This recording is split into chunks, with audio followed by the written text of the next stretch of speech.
আজ জাতীয় নাগরিক পার্টির পক্ষ থেকে আমরা জাতীয় স্মৃতিসৌধে এসেছি। ৭১ সালে লক্ষ লক্ষ শহীদের জীবনের মধ্য দিয়ে আমরা যে স্বাধীনতা পেয়েছি, সেই স্বাধীনতার যে মূল মন্ত্র ছিল সাম্য, মানবিক মর্যাদা এবং সামাজিক সুবিচারের বাংলাদেশ, ৫৪ বছর ধরে তা অধরা থেকে গেছে।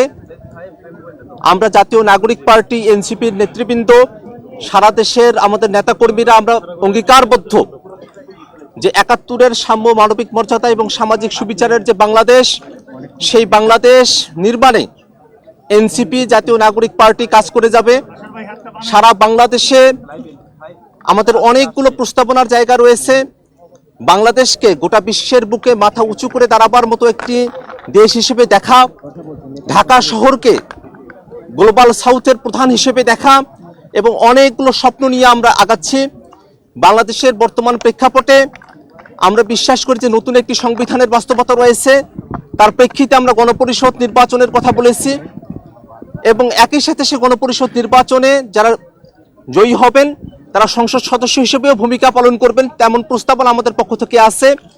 আমরা সারা দেশের মানুষের কাছে আমরা দোয়া চাই যাতে করে যে তারুণ্যের হাত ধরে জাতীয় নাগরিক পার্টি এনসিপি তার কার্যক্রম শুরু করেছে, যেন বাংলাদেশের সকল সম্প্রদায়ের মানুষকে, সকল ঘরানার মানুষকে, সকলের জন্য একটা আস্থাভাজন রাজনৈতিক দল হিসেবে আমরা আমাদের যাত্রা শুরু করতে পারি।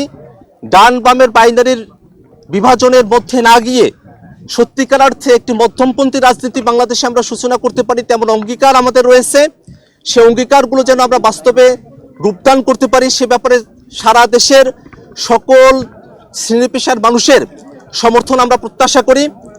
আমরা এও প্রত্যাশা করি যে সারা দেশ থেকে অনেক মানুষ আমাদের সঙ্গে যুক্ত হতে চাচ্ছেন।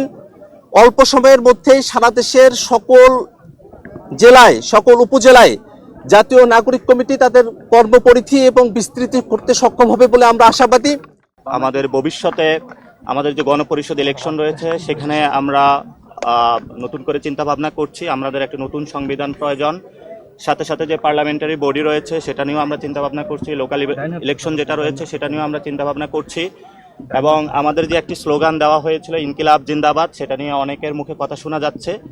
আমরা পুরো বাংলাদেশকে বলতে চাই, পুরো বিশ্ববাসীকে বলতে চাই, বাংলাদেশের জনগণ, মাটি এবং মানুষের যারা রয়েছেন পুরো আকাশের মধ্যে ইনকিলাব জিন্দাবাদ লিখে দিবে ইনশাআল্লাহ।